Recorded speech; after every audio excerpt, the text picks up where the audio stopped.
Bienvenidos, queridos amigos fetevidentes, a nuestro nuevo programa de las buenas nuevas para todos. Buenas nuevas, Padre. Buenas nuevas. ¿Cómo estás, Juan David? Bueno, debe estar bien. No lo iba a traer acá, yo le dije que lo trajera. Sí, pero no me dijo qué día. No, cuando quiera. Ah, bueno. Juan David es el sobrinito aquí de la hermana que está contenta. ¿Cuántos sobrinos usted tiene después de todo? 2. ¿Dos? Sí. Ya. 2 y 1 en el cielo. Ah, muy bien, muy bien. 3. 3. Exactamente. Bueno, Y por lo que veo va a tener más, ¿no? yo no sé. Ya, Esperemos. ya. Eso es bonito, ¿no? Y hay que bautizarlos, claro.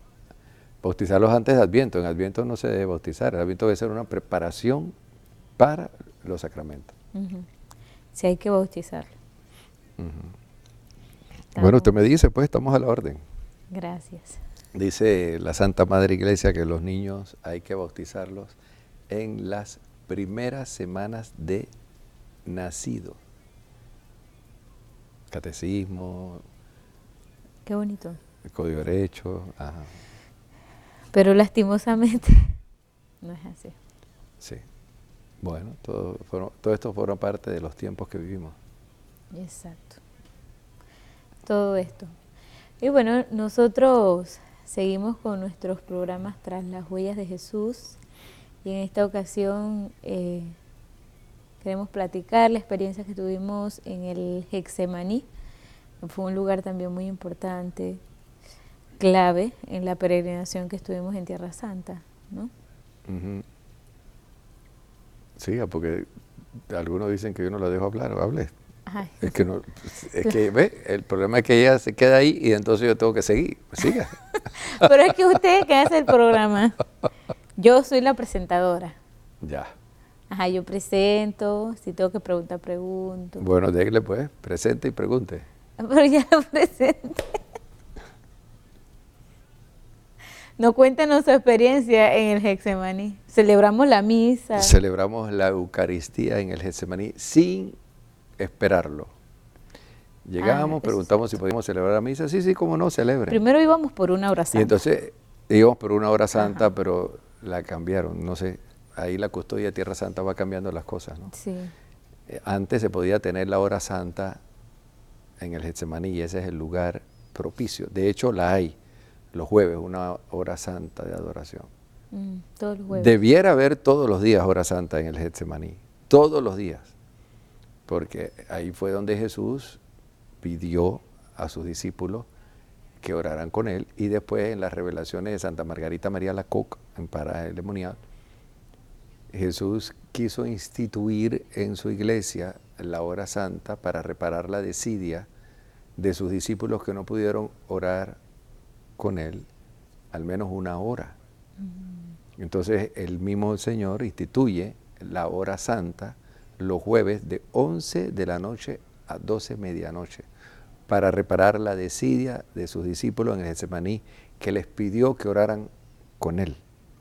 El Señor necesitaba ese apoyo y Pedro, Juan y Santiago estaban cargados de sueño y los otros también. Y entonces, bueno, en esta peregrinación de Tierra Santa tuvimos la bendición de ir al Getsemaní. Ahí hay ahí está la iglesia famosa de las Naciones. Sí. Y ahí arriba está la iglesia ortodoxa de Santa María Magdalena. Al frente está el Valle de Josafat, donde está el cementerio judío, y después hablaremos en otro programa de eso. Aquí están estos árboles que se dice que son de la época de Cristo. Eso es falso. Estos pueden ser hijos de los auténticos, porque es en el mismo sitio, ¿verdad? Y el árbol de olivo tiene esa peculiaridad que se muere parte del árbol, pero siempre hay alguna vena interna que se mantiene viva. Bueno, hablaremos después de los ramos de los árboles de olivo. Aquí está la iglesia del Getsemaní. Esa roca que ustedes ven ahí está dentro de la iglesia de las Naciones. Después hablaremos por qué la iglesia de las Naciones. Y esa es la roca donde Jesús se apoyó y el ángel bajó del cielo a consolarlo. Esa es la roca. Entonces ahí los peregrinos llegan, ¿verdad? Y oran de esa roca, ahí está el Santísimo, y ahí celebramos la Eucaristía.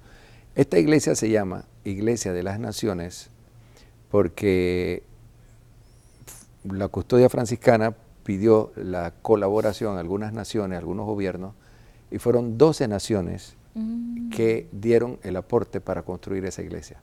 Entonces por eso se le llama la Iglesia de las Naciones. Sí, pero también es porque según el libro de Joel, aquí será el juicio final. Y por eso los judíos tienen este cementerio, que yo digo que este es un cementerio VIP, porque vale plata comprar una parcela ahí para enterrar un difunto, ¿no? Ahí hay un cementerio enorme judío y al frente, en la Puerta Dorada, que de eso hablaremos otra ocasión, hay un cementerio musulmán. Y los musulmanes lo colocaron ahí frente a la Puerta Dorada porque en 1541 un sultán cerró esa puerta porque los judíos aseguran, según no recuerdo el texto, que por ahí va a entrar el Mesías cuando sea instaurado, ¿no?, en Jerusalén. Entonces, para que no entre el Mesías, el musulmán la tapió, el sultán.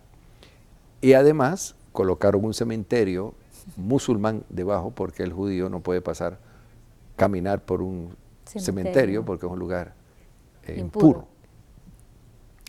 El asunto es que ustedes ven cómo esta tierra se disputa entre judíos, musulmanes y por supuesto cristianos. Entonces, cuando Jesús estaba en el Getsemaní orando, frente a él tenía la ciudad de Jerusalén y frente a él estaba también el Gólgota, porque el Getsemaní, ahí vimos un muro, pero un poquito más arriba donde está el Getsemaní, se ve el Gólgota, o se veía el Gólgota. Y el Señor bajó, ¿no? Sí, como hay una pendiente. Allí, más arriba del Getsemaní, es donde el Señor enseñó el Padre Nuestro a sus discípulos, en una gruta. Y allí se ve perfectamente el Gólgota, hoy la Anástasis, la Basílica de la Resurrección, y adentro está también el Gólgota. Del Gólgota después hablaremos, donde Jesús fue crucificado. Sí. Aquí lo que quería subrayar que, primero, estos olivos que están allí, los guías les gusta decir, estos son los testigos de lo que ocurrió aquel día, pero esos olivos, por el tronco que tiene, se ve que no tienen 2000 años. Además, un olivo no dura 2000 años. Además, Flavio Josefo, historiador judío, me parece en el año 100 o 200, hace un recuento y dice que allí en el Getsemaní no había ningún olivo después de la destrucción de Jerusalén.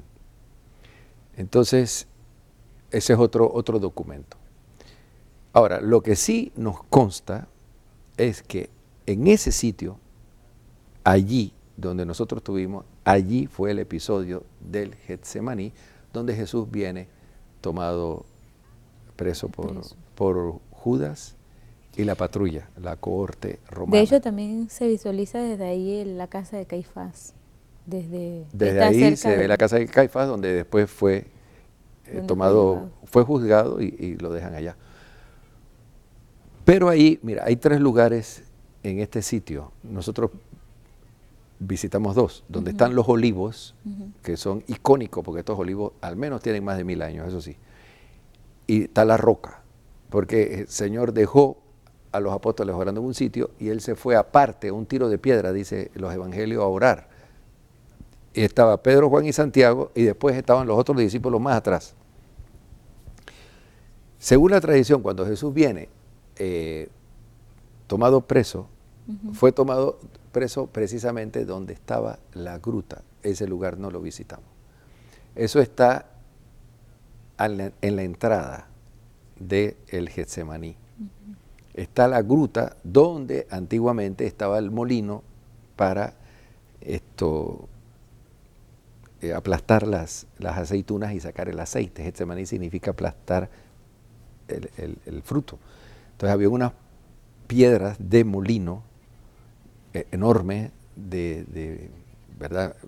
No sé qué dimensiones, pero son unas piedras enormes. Entonces se ponían una con otra y se ponían las aceitunas allí y ahí salía el aceite. Entonces era un lugar donde se fabricaba el aceite o se procesaba el aceite. Por eso el Getsemaní. Y en ese sitio donde había muchos olivos, ahí el Señor esperó que vinieran a tomarlo preso. Entonces, hay otra iglesia, entonces, continúa. No es una gruta. Una gruta. Es una gruta que se llama la gruta del prendimiento, donde Jesús viene tomado preso. Entonces, de ahí, él va a esa gruta ya con los apóstoles y ahí viene Judas y lo toman preso. Entonces, el Señor estuvo orando primero en esa roca donde nosotros vimos, que está dentro de la Iglesia de las Naciones. Entonces, esa, te lo vio, ¿no? Esa roca tiene alrededor un enrejado con forma circular y que se asemeja a la corona de espinas. Está bien diseñado eso. Y arriba tiene unas cúpulas esa iglesia. Entonces, cuando uno celebra la Eucaristía aquí, celebra la Eucaristía del Getsemaní. Se lee los relatos de la Pasión y siempre se hace con ornamentos rojos, porque como ya hemos dicho en otra ocasión, en cada uno de estos sitios de Tierra Santa se celebra la Eucaristía propia del pasaje evangélico que allí se desarrolló. Y este es el sitio que ya habíamos dicho en algún programa anterior, donde no se permite cantar, todo debe ser rezado. Recuerda eso, ¿no? Que nos dijeron. Y es porque se quiere llevar mantener el recogimiento y la austeridad de ese momento, cuando Jesús estuvo allí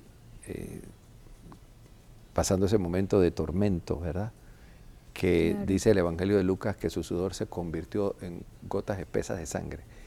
Hematidrosis, me parece que se llama, es el fenómeno ese que se rompe, el estrés es tanto que se rompe los capilares de la piel, que es un fenómeno propio del soldado en una trinchera. El estrés es tan fuerte que los capilares se rompen. Y bueno, dice que caían las gotas de sangre y Dios Padre del cielo envió un ángel para consolar a su hijo. Cuando Jesús le dice, si es posible, aparta de mí este cáliz, mas no se haga mi voluntad sino la tuya. ¿Qué le parece? Bueno. Fue un momento interesante. Sí, cuando uno está ahí puede comprender muchas cosas, ¿no? La verdad que cuando pasa el Evangelio, porque cuando uno lo escucha mucho, repetido, ya a uno se le vuelve muy común y si uno no sabe orar, no puede relacionarlo ni meditar como se debe, pero estando ahí, las cosas son un poco no, totalmente distintas. Fue un momento para todos muy, muy fuerte, muy sentido, que ahí no hay nada que hablar, simplemente leer el pasaje del Evangelio y recordar lo que Jesús pasó allí por nuestros pecados, ¿no? Exacto. Podemos ir a un cambio, cuando regresamos seguimos hablando también un poco más en profundidad lo que el Señor hizo aquí en el Getsemaní. Ya regresamos con más.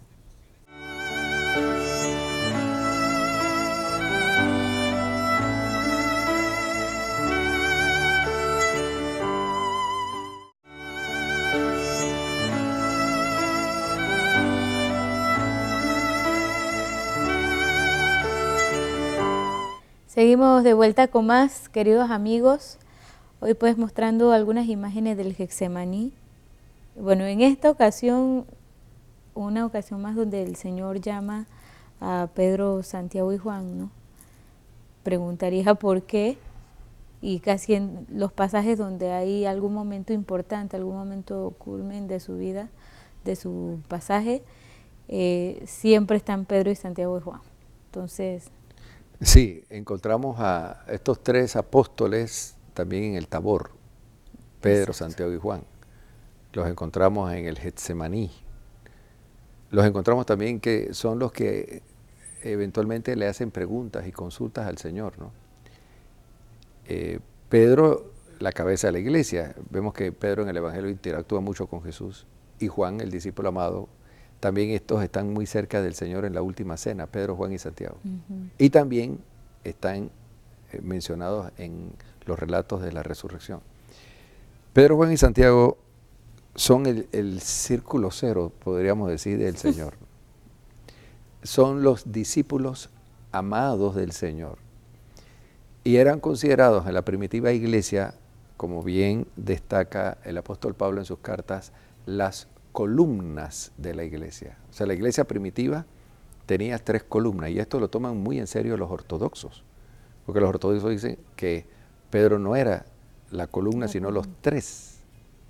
Bueno, y ahí entramos a un tema de eclesiología y un tema histórico también. No voy a tocar ese tema porque es un tema profundo y hay que respetar, porque hubo algunos siglos en la iglesia donde habían varias cabezas y el Papa no sobresalía como hoy en la iglesia latina. Habrían varios patriarcados y todos los patriarcas formaban un colegio. Después ya cuando viene el cisma de Oriente con esto del filioque, la procedencia del Espíritu Santo, y que la iglesia, la sede de la iglesia debe trasladarse a Roma, ahí donde viene el cisma doloroso. Entonces, sí que Pedro era considerado, o la iglesia de Roma era considerada un patriarca. El punto es que se va acentuando con los años la iglesia latina, que va creciendo en expansión, en feligres, y va tomando mucho más fuerza en la historia de la iglesia. Ahora, volviendo al... No quiero seguir por allí porque es muy amplio el punto. En la iglesia primitiva sí aparece estos 3 apóstoles considerados como las columnas de la iglesia, los más significativos del colegio apostólico. Los discípulos eran 72, según San Lucas. Los apóstoles eran 12. Las columnas de la iglesia eran 3. El discípulo amado era Juan. Y el responsable de las ovejas y de los corderos era Pedro. Eso está claro en los evangelios. Ahora, en el Getsemaní, Jesús le dice a ellos 3, Pedro, Juan y Santiago, vengan conmigo, como en el Tabor. Jesús veía en estos apóstoles un grupo de apoyo afectivo y veía en estos apóstoles también unos discípulos de mayor intimidad a quien él le podía confiar también algunos secretos más íntimos. De hecho, así lo hizo con Pedro y lo hizo con Juan. Santiago también era uno de los más renombrados. Recordemos que en el grupo de discípulos del Señor hay 2 Santiago y hay 2 Judas también. Sí. Ahora, este Santiago, el mayor, el más destacado, ¿verdad?, columna de la iglesia, también está en este círculo cero del Señor. Porque Jesús quería, ante todo, que estos apóstoles lo acompañaran en su oración personal. Jesús había dicho, cuando ustedes se pongan de acuerdo para pedir cualquier cosa al Padre en mi nombre, se las dará. Porque donde hay 2 o 3 reunidos en mi nombre, ahí estoy yo en medio de ellos. Donde hay 2 o 3, Pedro, Juan y Santiago, Jesús en medio de ellos. Entonces, estos 3 apóstoles representan un grupo de oración. El grupo de oración de Jesús, el grupo íntimo, el grupo de oración del Getsemaní, el grupo de oración de el Tabor. Entonces, Jesús nos está invitando también a nosotros a hacer grupos de oración. Él lo hace en el Getsemaní con sus discípulos, lo hace en el Tabor y después ellos lo harán a partir de la ascensión, ya no 3, lo harán los 12 con algunas mujeres en la espera del Espíritu Santo, que efectivamente llega el día de Pentecostés. Entonces, digamos que los grupos de oración son queridos por Jesús y los grupos de oración son importantes, los grupos de oración son significativos. Tan importantes que hasta el mismo Jesús tuvo uno. Y lo que llama la atención que hoy día no se oye hablar de grupos de oración. Entonces, nosotros debemos ir a la iglesia, a la liturgia y todo, ¿no? No hay duda de esto. Pero también, como creyentes, debemos tener nuestro grupo de oración. Y el primer grupo de oración es siempre la familia. Digamos que esta era la familia de Jesús, que sustituye a la familia de Nazaret. Porque el primer grupo de oración de Jesús fue el grupo doméstico. Jesús oraba con su madre y con San José. Oraba antes y después de las comidas, oraba en las noches, oraba en la madrugada, oraba con ellos. Entonces Jesús sigue una tradición judía, porque los grupos de oración no es algo exclusivo del cristianismo. Los grupos de oración, digamos así, en Israel surgen con fuerza en la época del exilio en Babilonia, cuando los judíos pierden su templo, pierden su tierra, entonces van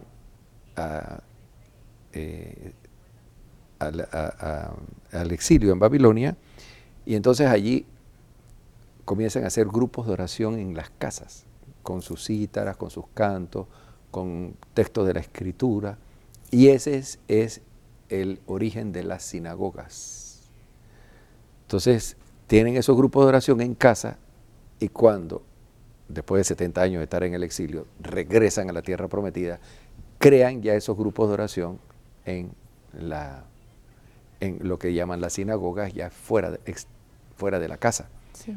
Pero también el grupo de oración continúa en la casa, porque, por ejemplo, la liturgia del Shabbat se hacía una parte en la sinagoga y la otra parte en la casa. Tenía dos partes. Entonces los judíos nunca han dejado de orar en la casa. Eso es una tradición bíblica y es una tradición judía. Curioso es, yo no sé por qué se ha perdido la tradición de orar en la casa. Entonces Jesús recupera, porque vemos a Jesús orando con los apóstoles en el Getsemaní, en el Tabor y en otras ocasiones también, y lo recomienda. Y en las cartas de Pablo, aparece en la carta a los Corintios, aparece en la carta a los Colosenses, aparece en la carta a los Efesios, que los primeros cristianos se reunían en casas a orar, no a celebrar la Eucaristía. Grupos de oración domésticos donde participaban varios, con salmos, con canciones, con citas de la Escritura, con testimonio, con predicación, grupos de oración. Y eso continúa así hasta que estos grupos de oración se fueron instituyendo con los monasterios. Entonces los monasterios vienen a sustituir esos grupos espontáneos de oración.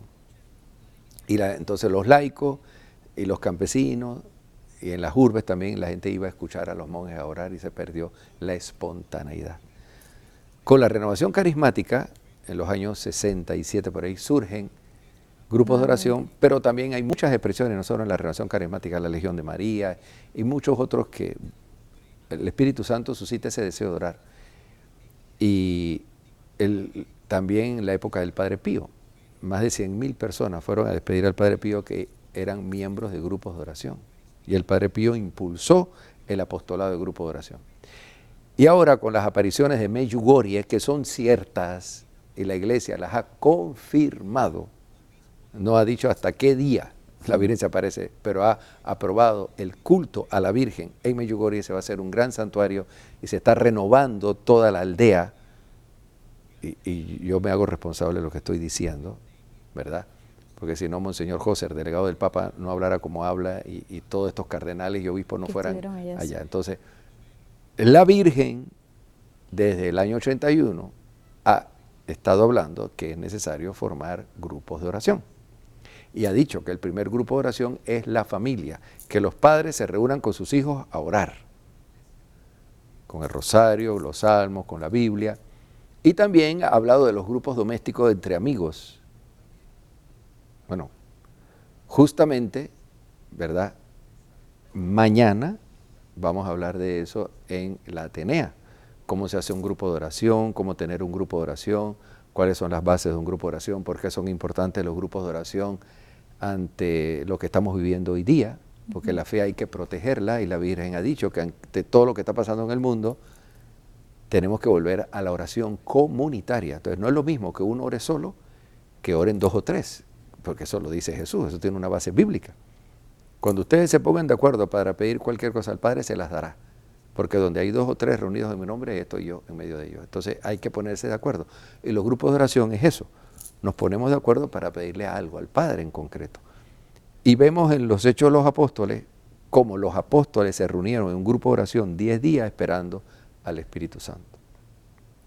Y después de eso, Pablo recomienda los grupos de oración.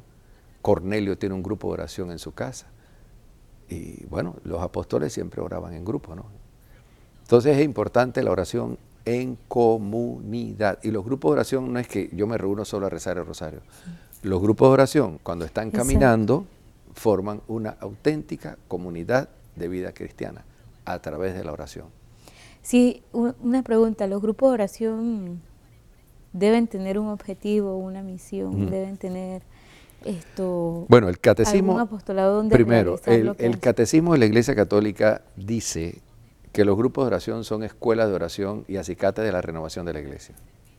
Lo dice el catecismo. Entonces, yo aprendo a orar a través de un grupo de oración.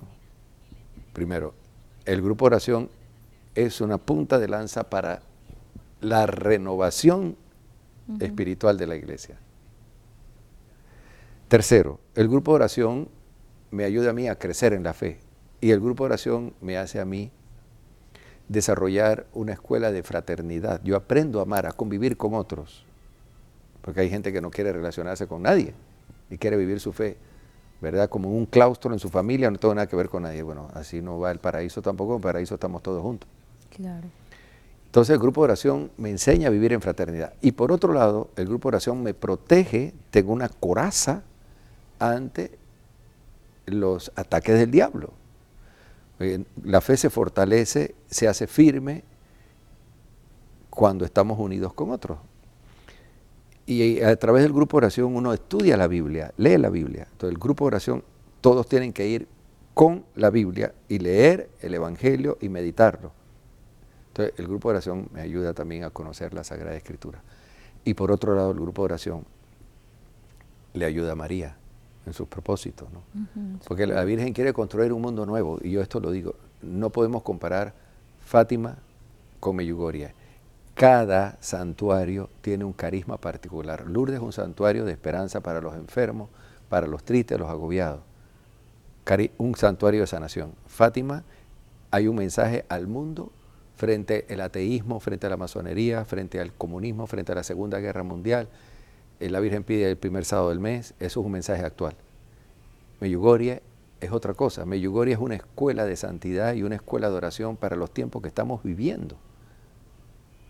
Y frente a lo que estamos viviendo hoy día, de un ateísmo práctico, de un rechazo al cristianismo, porque es impresionante, Europa, la gran cristiana, se ha pasado al neopaganismo, y se dan clases de yoga, de reiki en los monasterios, en los conventos, una cosa impresionante. Se le ha dado la espalda a Jesucristo.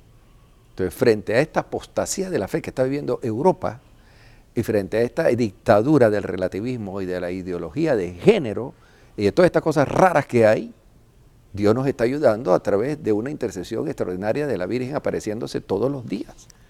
Yo siempre digo que Medjugorje es la manifestación extraordinaria más grande de Dios en toda la historia de la humanidad. Y si alguien conoce una intervención mayor, díganmelo, porque yo no la conozco. 38 años la Virgen María apareciéndose todos los días, con mensajes, con signos extraordinarios, llamando a la humanidad a la conversión. Pero lo curioso es que hay cristianos que están más pendientes del mundo que de estos signos extraordinarios. Incluso hasta pastores. O sea, todos los signos a favor de la autenticidad de Medjugorje la tenemos. Pero ¿por qué no los estudiamos? ¿Por qué no los buscamos? Tenemos miedo a comprometernos, tenemos miedo a ayunar, tenemos miedo a rezar. Pero cuando vengan los la realización de esos secretos que la Virgen dice, que son producidos por nuestros pecados y nuestra indiferencia, será demasiado tarde. Será demasiado tarde. No hay en este momento en la iglesia un acontecimiento mayor de lo que se está viviendo ahí. No hay, digamos, de manera extraordinaria, ¿no? Porque el magisterio ordinario lo sabemos, el Papa, los obispos, ¿no? Los sínodos, etcétera. Pero esto es una intervención extraordinaria por algo. Estamos ante una emergencia mundial. Y entonces, una emergencia en la que estamos, Dios nos está hablando y no hacemos caso. Es terrible, ¿no? Terrible, pero bueno. Bueno, un arma más que podemos utilizar, emplear, porque también a través de la oración y del ayuno dice la Virgen que se pueden detener también estas catástrofes que vienen para la humanidad. La cosa es que cuando uno ora, uno se lo puede tomar en serio. Si uno no ora, no ve importancia de nada. Es que esto, Medjugorje, no se entiende sin la oración, porque es algo espiritual, es algo de Dios. La Virgen dice, si ustedes quieren entender por qué estoy aquí, oren, y a través de la oración Dios les hará ver la verdadera razón de mi venida. Sin oración no se entiende, y tampoco se le hace caso. Pero bueno. Bueno, invitamos a todos los amigos que puedan participar de este encuentro de oración en el Atenea, desde mañana sábado, el domingo desde las 8 hasta las 5 de la tarde. Los esperamos. Sábado y domingo, de 8 a 5. Empezamos con el rosario, la misa, luego la hora santa, testimonio, y bueno, ahí vamos a orar por todo, sanación, liberación, todo lo que quieran. Vamos para allá. Y con almuerzo también, ¿no? Con almuerzo también. Vamos a tener de todo. Que el Señor y la Virgen les bendigan. Buenas nuevas para todos.